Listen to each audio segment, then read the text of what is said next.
Thank you, Jay. Thank you all for being here. My name is Christina Jump, and I am the Civil Litigation Department Head for the Legal Division within the Muslim Legal Fund of America. We are honored to lawsuit and all of the community members that organization represents. You've heard it a couple of times here from the others. It bears repeating. Significant, undesirable interest. That's how the defendants viewed South Florida Muslim Federation. And that is how the defendants view all of the community members who comprise South Florida Muslim Federation. As a collective entity, they lumped them in together, assumed the worst, and took discriminatory actions. Coral Springs Marriott signed a contract months before the event was to happen. South Florida Muslim Federation, being in accordance with the contract, it performed its side of the contract. Coral Springs Marriott did not. Coral Springs Marriott accepted money from South Florida Muslim Federation, made assurances to it in advance, then stopped all communication, and then canceled the event. Not because of threats, not because they perceived even any security or any unverified security threats or concerns or allegations, and not because of an inability on the part of the hotel or South Florida Muslim Federation to perform under the contract. They canceled the contract with such short notice for a major event because other individuals told them to, and they listened.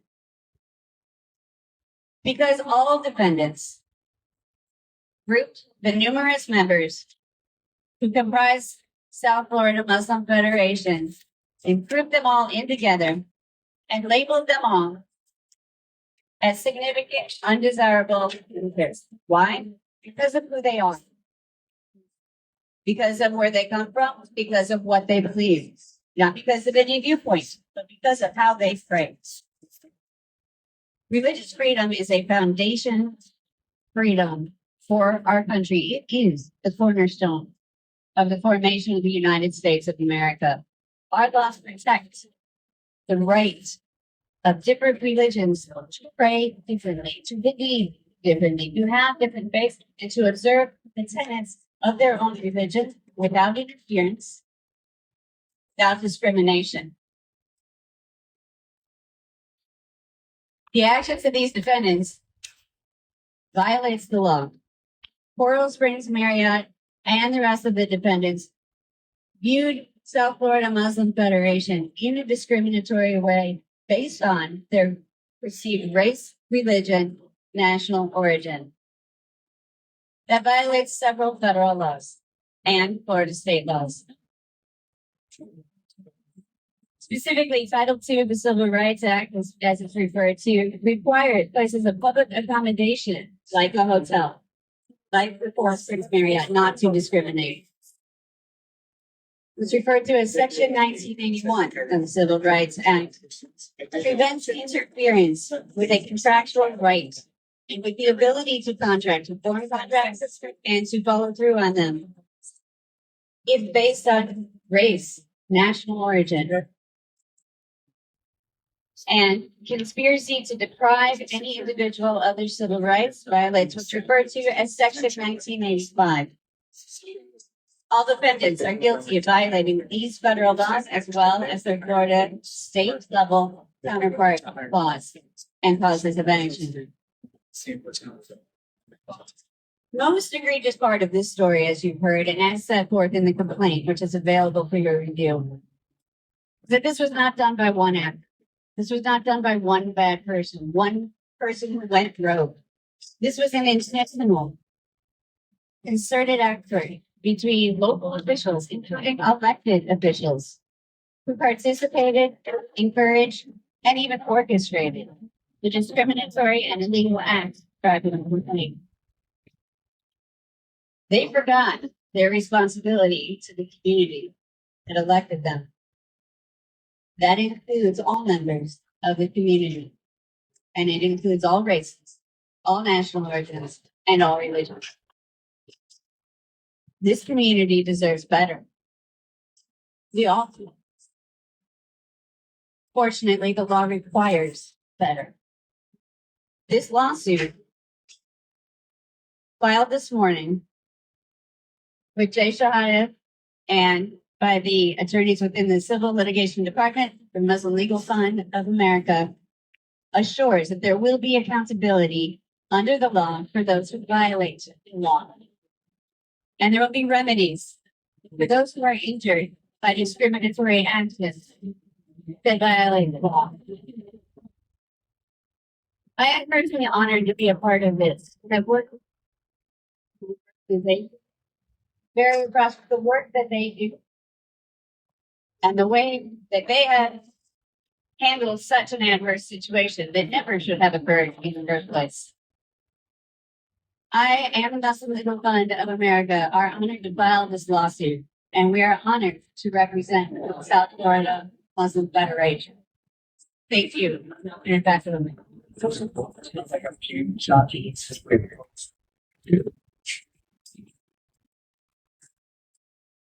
you have any questions? Sorry, can we start just repeating that last part about several people? The podium might strike responsible because with all the echoing, we can barely hear. Yeah. So just speak up, and if you can repeat that part about there being a lot of people allegedly involved in all of this. Thank you.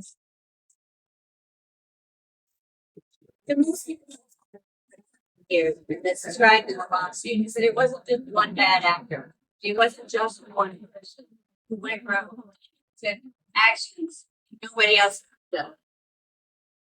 These egregious acts took part because of a concerted effort by multiple individuals, including local officials. Many of them are elected. These elected officials put in their positions by the community in order to serve the community, the entire community, and that includes South Florida Muslim Federation. That includes its members. Those local officials ignored their obligations. They turned their backs on members of this community. Officials and others came to the complaint, participated in, encouraged, and even orchestrated the discriminatory acts that took place that were based on race, national origin, and religion, and discriminatory animus because of those. This community deserves better than that. We all do. Unfortunately, all requires better. This lawsuit, filed by the Muslim Legal Fund of America and Mr. Shahade this morning, assures accountability for those who violate the law and assures that there will be remedies for those who are injured by those violating harms and discrimination based on their pretended categorism of the law, their religion, their race, and their national origin. I am personally honored.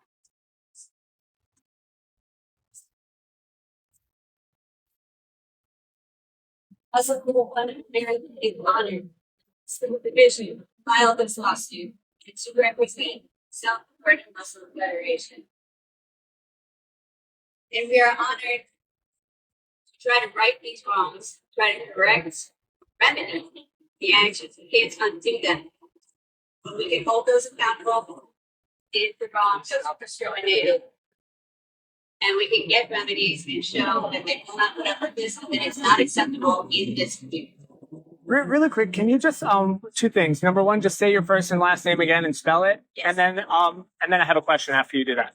My name is Christina Jump, Christina, Jump, Jump. And then your title? Civil Litigation Department Head for the Legal Division of the Muslim Legal Fund of America. Well, what exactly is this lawsuit asking for? Well, what is it that it's requesting and why? The lawsuit requests several things. Lawsuit requests for small declaratory relief to declare that what happened is, in fact, a violation of the law. Injunctive relief prevents local officials from being able to do this again. And monetary damages to remedy the harm that was caused in the past because of these actions, the injuries that were suffered, which also are to punish the wrongdoing. Is there an amount, like a minimum amount for the monetary damages that you all are seeking?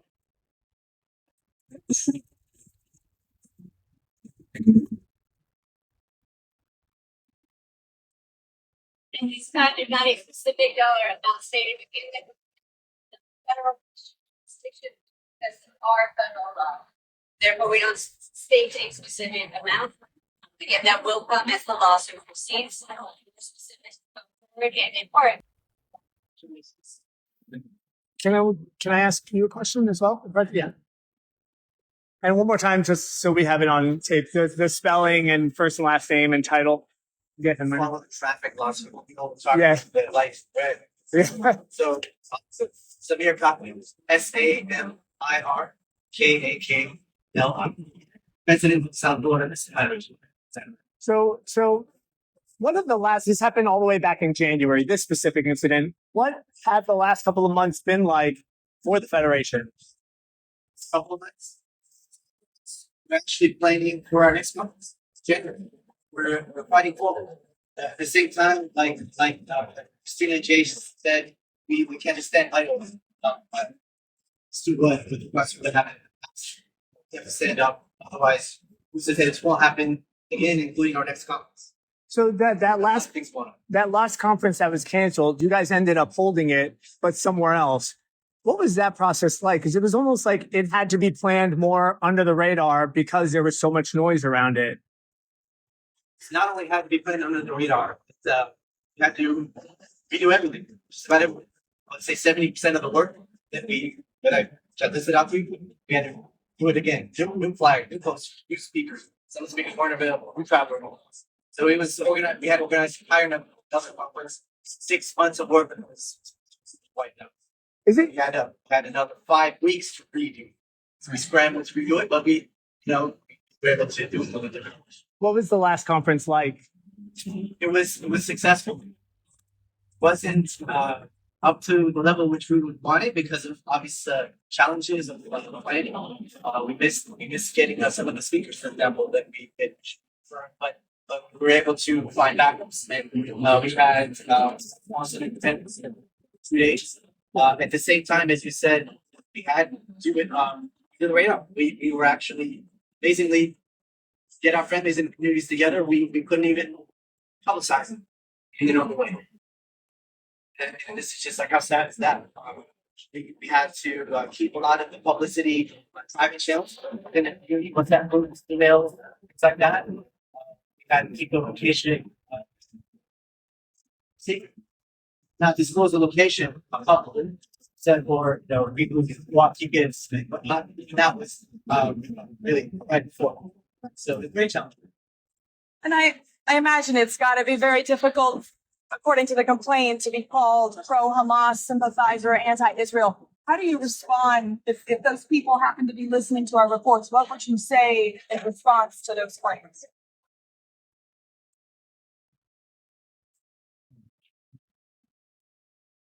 I'm glad to respond to that. They're community members. These individuals are community members. There is absolutely nothing against nation. Patients. And people think it belongs them at all. Folks, it is a violation of the law. It is racist. It is discriminatory to assume that anyone who practices Islam must be a terrorist. That anyone who is of Arab descent or Asian descent must be a terrorist. That anyone who dresses a certain way, wears religious gear, must be a terrorist or a sympathizer. Absolutely racist. It is absolutely against the law. That's what happened. I stepped here in front of him because quite frankly, they don't think that it's. It does not apply to them.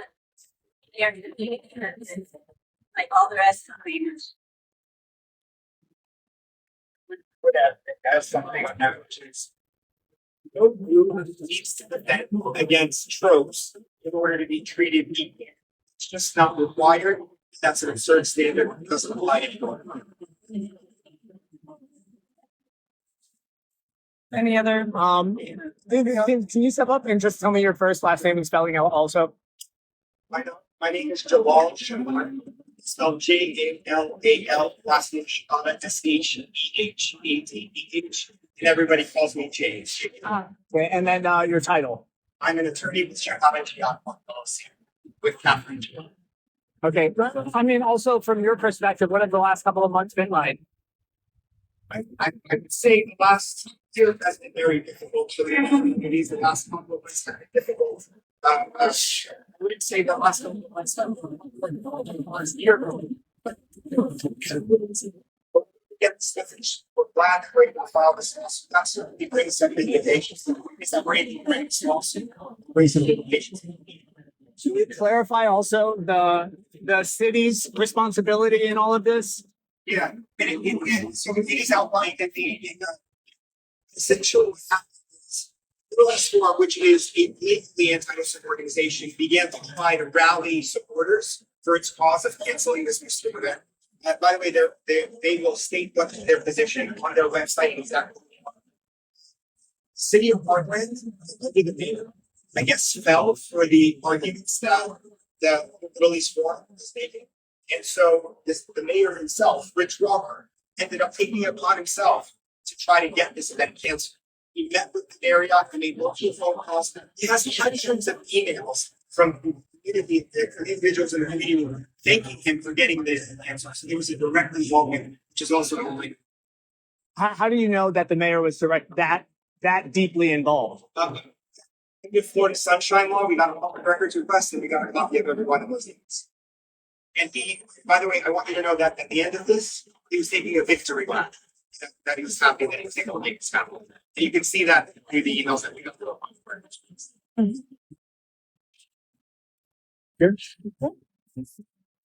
Unless there's anything else anybody wanted to add, our questions are complete. Yeah, very good for being here, guys. Yeah, thank you. Yeah, okay. Thank you.